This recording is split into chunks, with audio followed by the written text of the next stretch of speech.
Good morning বন্ধুরা, কেমন আছো তোমরা সবাই? আশা করি তোমরা সবাই খুব ভালো আছো। আজকে হলো সোমবার আর এখন সকাল 9:30 বেশি বাজে। ঠাকুর ঘর মোছা হয়েছে কিন্তু পুজোয় বসা হয়নি, অনেকটাই দেরি হয়ে গেছে পুজো দিতে। আজকে সকালবেলা ওই কৃপার সাথে আমার বরের সাথে কথা বলছিলাম, তো সেই জন্যই দেরি হয়েছে। আর রোজকার যে কাজকর্ম থাকে সেগুলো তো থাকবেই, ওগুলো তো সবসময় থাকবে, তো সেগুলোও করা হয়েছে। আর মেনলি আসলে ওই একটু কথা বলছিলাম, তো সেই জন্যই দেরি হয়েছে। আর এখন কৃপা অর্জুনের জন্য ব্রেড সেঁকে নিচ্ছি চিজ দিয়ে, ওরা এই ব্রেডটা খেয়ে নেবে। আজকে সোমবার তো নিরামিষ রান্না হবে, সেই জন্য একটু আর কি সমস্যা হয়ে গেছে, মানে ব্রেডটা কি দিয়ে বানাবো। সমস্যা বলতে এমনি আর কি, যেদিন আমিষ খাওয়া হয় সেদিন অনেক রকমের আইটেম মাথার মধ্যে ঘোরাফেরা করে, কিন্তু নিরামিষের দিনে বুঝতে পারি না কি দেবো ওদের টিফিনে বা কি রান্না করব। আর আজকে দেরিও হয়ে গেছে, একটু যে জুত করে এটা ওটা করব সেটাও করা হয়নি। ব্রেডটা সেকে ওদেরকে এখন দিয়ে আসি উপরের ঘরে। আর এদিকে আমি ভাত ডাল বসিয়ে দিয়েছি, ভাতটা বসাইনি এখনও, ভাতটা বসাবো এই পাউরুটি সেকেই, তারপরে ভাতটা বসাবো। আর ডালের গ্যাস ওভেনটা অন করে দিয়েছি। রান্নার মোটামুটি সমস্ত কিছুই জোগাড় করা হয়ে গেছে, এই সমস্ত করে তারপরে আমি স্নান করতে গিয়েছিলাম। ব্রেডগুলো সেকা হয়ে গেছে, হালকা করেই সেকে নিলাম। আরও দুটো সেকে দেই দেখি। আর এই যে দেখুন, ডালটাও এখন উতলাবে, একটু ভেজ ডাল করে দেব। এটা নামিয়ে তাড়াতাড়ি করে ভাতটা বসিয়ে দিই। ছেলেমেয়েরা চিজ মিউনিস এগুলো এত ভালো খায়, আমি আবার একদমই পছন্দ করি না। জলের বোতলটা নিয়ে যাই। অর্জুন অর্জুন, কাশির ওষুধটা তো খেতে হবে। এই তো খাবার, আসো বাবা, এখানে বসো বসো। হ্যাঁ, এটা খাও, তারপরে একটু পরে ভাত খেও। বিছানায় রাখিস না বাবা। আমি একটা দাঁড়া, কিছু পেতে দিচ্ছি। দেখেছিস কাশি হয়েছে, একটু ওষুধ খেয়ে নে। আর টিভির কি সাউন্ড দিস তুই? কৃপা অর্জুনকে খাবারটা দিয়ে আসলাম, এখন পুজোতে বসবো। আজকে তো সোমবার, বাবা ভোলানাথের পুজোটাও দিতে হবে, তো ঠাকুরের জন্য জল নিয়ে যাচ্ছে। ঠাকুরকে তো আমি এই জলটা দিয়েই পুজো দেই। ঠাকুর ঘর মোছা হয়ে গেছে, এবার সমস্ত কিছু হাতের কাছে নিয়ে তারপরে পুজোতে বসবো। গতকালকে তো মাথায় হেনা করেছিলাম, আর আজকে মাথায় শ্যাম্পু করে নিলাম। হেনার কালারটা কেমন এসছে কিছুই বুঝতে পারছি না। কৃপাকে বলবো একটু দেখার জন্য, সে আর আমার খেয়ালই থাকে না। যাই হোক, এই তো এখন বাবা ভোলানাথের পুজো দিচ্ছি। আর সেদিন লক্ষ্মীনারায়ণ আসনে বসিয়েছিলাম, তোমাদেরকে তো ভালো করে দেখানো হয়নি কোথায় বসালাম লক্ষ্মীনারায়ণকে। এই যে দেখো, এখানে লক্ষ্মীনারায়ণকে বসানো হয়েছে। আগে এখানে লক্ষ্মীনারায়ণের একটা ফটো ছিল, ওই প্লাস্টিকের যে ফটোগুলো থাকে সেগুলো ছিল, তো সেই ফটোটা সরিয়ে তারপরে আমি লক্ষ্মীনারায়ণকে বসালাম। 16-17 বছর আগে আমি যখন শ্বশুরবাড়ি থেকে বেরিয়ে ভাড়া বাড়িতে ছিলাম, তখন আমার সেই ভাড়া বাড়িতে ছোট্ট ছোট্ট দুটো ঘর ছিল। 2-3 দিন পরে আমি একটা ছোট্ট জলচৌকিতে ঠাকুরের আসন পাতলাম, আর সেই আসনে ছিল রাধা মাধবের একটা ফটো আর লক্ষ্মীনারায়ণের ফটো। এরকম প্লাস্টিকের দুটো ফটো আমি বাড়ির সামনে ওই ভ্যানে করে নিয়ে যাচ্ছিল, সেখান থেকেই কিনেছিলাম। 10 টাকা করে দাম নিয়েছিল জানো। সেদিন আমি যখন এই ফটো দুটো কিনলাম, তখন আমি মনে মনে ভাবলাম, যেদিন আমার বাড়িঘর হবে, যেদিন আমি বাড়িঘর করতে পারবো, সেদিন আমি আলাদা করে ঠাকুর ঘর করব। ভগবান সব জায়গাতে সব কিছুতেই থাকেন, তাও আমাদের মতো সাধারণ মানুষদের তাকে নিয়ে ছোট্ট ছোট্ট কিছু স্বপ্ন থাকে। এই যেমন ধরো, আমরা ভাবি ঠাকুরের জন্য একটা ছোট্ট ঠাকুর ঘর হবে, সেই ঠাকুর ঘরে রাধা মাধবের বিগ্রহ থাকবে, গোপালের বিগ্রহ থাকবে। সেরকম আমিও স্বপ্ন দেখতাম। সেই 16-17 বছর আগের একটা ছোট্ট স্বপ্ন আজকে পূরণ হলো। ছোট ছোট স্বপ্নগুলো যখন এরকম পূরণ হয়, তখন সত্যিই খুব আনন্দ লাগে। জীবনে আমরা অনেক কিছুই চাই, কিন্তু সব কিছু সবসময় আমরা পাই না। দেখা যায় যে জিনিসটার জন্য আমরা মন প্রাণ ঢেলে সারাটা জীবন শুধু লড়াই করেই যাচ্ছি, সেটাই আমাদের হাতছাড়া হয়ে যায়। আবার দেখা যায় যে জিনিসটা আমরা পাবো বলে কোনোদিন কল্পনাই করিনি, সেই জিনিসটাই ভগবান আমাদেরকে দিয়ে দেয়। ভগবান এইরকমই আমাদের সাথে ব্যালেন্স মেনটেন করে চলে। সে একদিকে আমাদের যেরকম নিরাশ করেন, অন্যদিকে আবার সে আমাদের কল্পনাতীত অনেক কিছু দিয়ে থাকেন। তোমাদের সাথে গল্প করতে করতে আমার ঘরের অনেক কাজই কমপ্লিট হলো। রান্না বসিয়ে দিয়েছি অনেকক্ষণ আগেই। রান্না বসিয়ে দিয়ে ডাস্টিংয়ের কাজটা করে নিচ্ছি। যদিও আজকে সেরকম কিছু রান্না করছি না, লাল শাক ভাজা, পটল ভাজা আর ভেজ ডাল করব। দুদিন পর আমরা ঘুরতে যাব, তো ওই জন্য বাড়িতে যেটুকু যা আছে সেই দিয়েই রান্নাবান্নার কাজটা চালিয়ে নিচ্ছে। আর সকালের দিকে উপরের ঘরের ডাস্টিংয়ের কাজটা করে নিয়েছিলাম, মানে স্নান করার আগে। আর এখন এই নিচের ঘরে ডাস্টিংয়ের কাজটা করলাম। বাড়িতে থাকবো না বলে কিছু এক্সট্রা কাজও করতে হচ্ছে ঘরে। তো একদিকে এরকম এক্সট্রা কাজও চলছে আর অন্যদিকে ঘুরতে যাওয়ার প্যাকিংও চলছে। লাল শাক ভাজাটা হয়ে গেছে, সারা ঘর থেকে লাল শাক ভাজার গন্ধ আসছে। লাল শাক সবসময় রান্না করলে, মানে যে কোনো শাকে রান্না করলেই না একটুখানি হয়ে যায়। কাটার সময় দেখি কতটা, তারপর যখন রান্না করি তারপর দেখি অল্প একটু হয়ে যাবে। রান্না কমপ্লিট। ডালটা এখন এটার মধ্যে ঢেলে রাখবো। সেরকম তো কিছুই রান্না হয়নি, লাল শাক ভাজা, পটল ভাজা আর এই ডালটা করলাম। এবার জন্য গরম জল বসিয়েছি, স্নান করবে। গিজারের থেকে গ্যাস ওভেনে গরম জল বসালে তাড়াতাড়ি হয়ে যায়, গিজারে অনেকটা সময় লাগে। এগুলো এখন ঢেকে রাখবো। আর কিছুটা ভাত গামলায় ঢেলে রাখলাম। আমার মনে হচ্ছে আজকে না ভাতটা একটু নরম হয়ে গেছে, ওই জন্য না কিছুটা ভাত গামলার মধ্যে ঢেলে রাখলাম, কারণ ওই হাঁড়ির মধ্যে থাকলে আরও বেশি ভাতটা নরম হয়ে যাবে। জগে জল ভরতে হবে।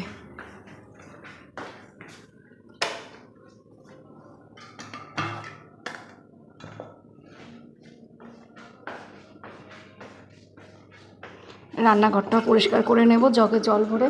রান্নাঘর পরিষ্কারই আছে, ওই একটু হালকা করে মুছে নিলেই হবে। আজকে এই ফিল্টারটাও পরিষ্কার করেছি, মানে ফিল্টারের উপরের দিকটা মোছামুছি, পরিষ্কার করা, ঘষা মাজা, এই হলো আমাদের মতো হাউসওয়াইফদের ধর্ম। বলো, রান্না বান্না করো, সবাইকে গুছিয়ে খেতে দাও, আর ঘরের কাজ খুঁটিয়ে খুঁটিয়ে করা। এই গাছগুলো দেখো কি সুন্দর হয়েছে। এই গাছগুলোর জন্য এখন প্ল্যান্টার স্ট্যান্ডটাকে খুব ভালো লাগছে। গাছগুলো এখন বাইরে রাখতে হবে, মানে বারান্দায় রেখে দেব। এগুলোর এখন একটু রোদের প্রয়োজন আছে, বেশ অনেক দিন ধরেই এখানে আছে, তো ওই জন্য বারান্দায় রেখে দেব, হালকা একটু রোদে থাকবে গাছগুলো। এই গাছগুলো হলো লো মেনটেন গাছ। গাছগুলো খুবই ভালো। একটা গাছ দিয়ে আমি কতগুলো গাছ করেছি। এখানে নাইটি মেলেছি, তো নাইটির থেকে ফোঁটা ফোঁটা করে জল পড়ছে। পাতাগুলোকে ছিঁড়ে দিই।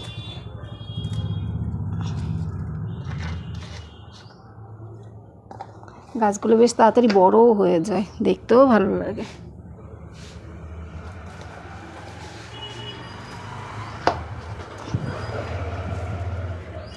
এটা যদি এখন আমি একটা টবে বসিয়ে দিই, এটা থেকেও গাছ বেরোবে।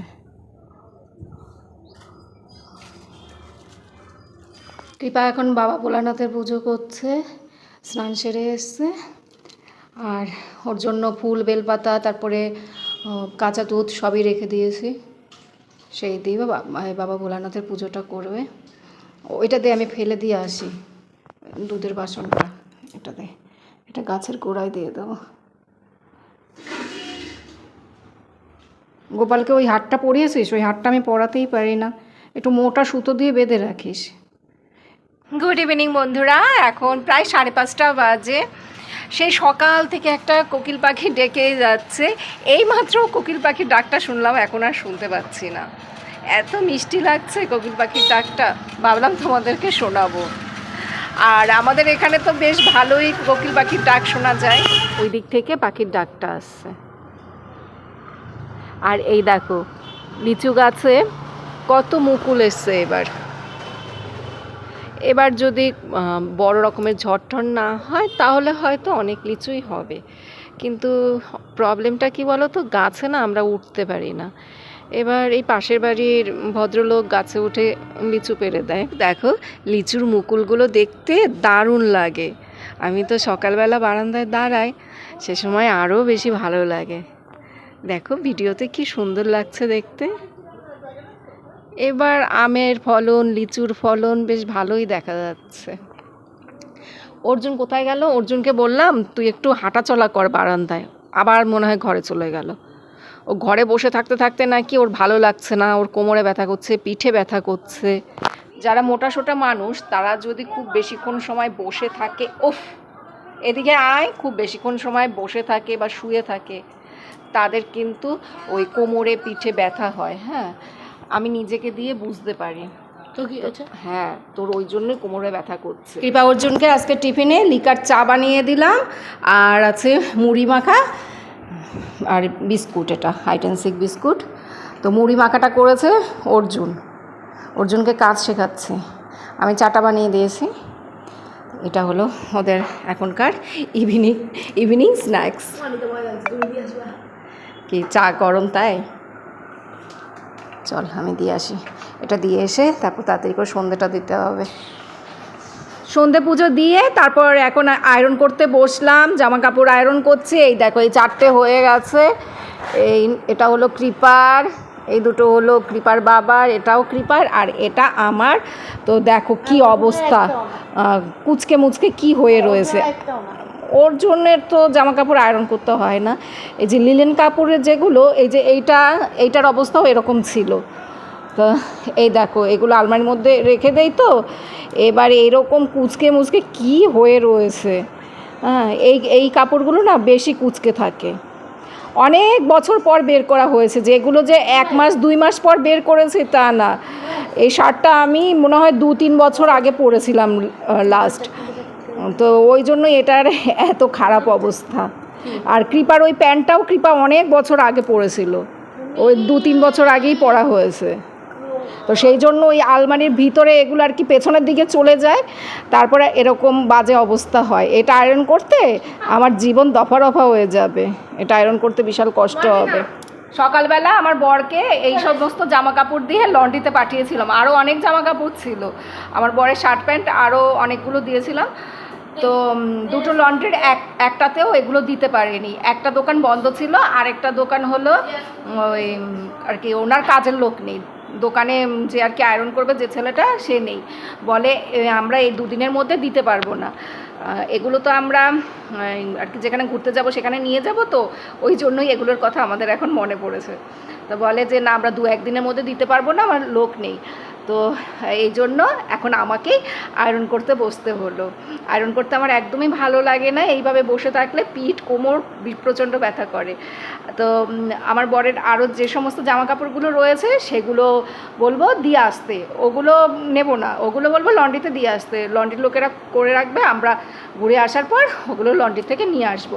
কারণ আমার বর বাড়িতে এসে 2-3 দিন পর ও আবার ঘুরতে চলে যাবে, ও ব্যাংককে যাবে, ওই জন্য ওর জামা কাপড়গুলো আয়রন করে রেখে দিতে হবে। যাই হোক, এখন আমি এটা আয়রন করি, এটা আয়রন করতে আমার যা কষ্ট হবে, দেখি কত দূর কী করতে পারি। এগুলো আয়রন করে তারপর আবার একটা শার্ট সেলাই করতে হবে। আমার একটা সেই শার্ট অনলাইনে নেওয়া হয়েছিল, তো ওটা অনেকটাই বড়, সেটা একটু সেলাই করে ফিটিংস করতে হবে। ঘুরতে যাওয়াও একটা ঝামেলা, একটার পর একটা শুধু করতে হয়। শর্ট তো গায়ে লাগবে কিন্তু। আরে তোমার হেল্প করছি আরো। আমার যে তুই কি হেল্প করছিস, হাতে শেখা লেগে গেলে বুঝবি। তো ওরকম করে তোমাকে ভালো করে করতে হবে, যাতে হাতে শেখা না লাগে। বুঝেছিস, ডাবল করে করতে হচ্ছে। তাও হচ্ছে না কেন? তাও হচ্ছে না। হবে হবে হবে। এবার কোয়াড জামাগুলো সব আয়রন করা হয়ে গেছে। আর যেটা সেলাই করা দরকার ছিল সেটাও সেলাই করে নিলাম। এই ঘুরতে যাওয়াটাও একটা বিশাল ঝামেলা, মনে করে করে এটা ওটা শুধু প্যাকিং করতে হয়। তো কালকে তোমাদেরকে ফাইনাল প্যাকিং দেখাবো, এখনও ফাইনাল প্যাকিং হয়নি। সব কিছু যদি ঠিকঠাক থাকে তাহলে কালকে ফাইনাল প্যাকিং হবে। তো ওই একটা একটা করে সব আর কি জোগাড় করে রাখছি। কি কি হয়েছে? এই দুজন না শুধু ঝগড়া করে, কৃপা কিছু করে না, সব দোষ অর্জুনেরই, ওকে শুধু বিরক্ত করে। আচ্ছা বন্ধুরা, এখন ব্লগটা শেষ করছি। তোমরা সবাই ভালো থেকো, সুস্থ থেকো, সাবধানে থেকো। আবার আগামীকাল দেখা হবে। টাটা বন্ধুরা, গুড নাইট। আমি এদের ঝগড়া থামাই, তুই এদিকে আয়। তুই কী করছিস? হ্যাঁ, ওকে ওকে পাউডার দিচ্ছি। কেন তুই পাউডার দিচ্ছিস? পাউডারটা কি তোর এক খেলার জিনিস? এক্সপায়ার হয়ে গেছে। এক্সপায়ার হয়ে গেছে? এটা নতুন পাউডার এক্সপায়ার হয়ে গেছে। টাটা বন্ধুরা।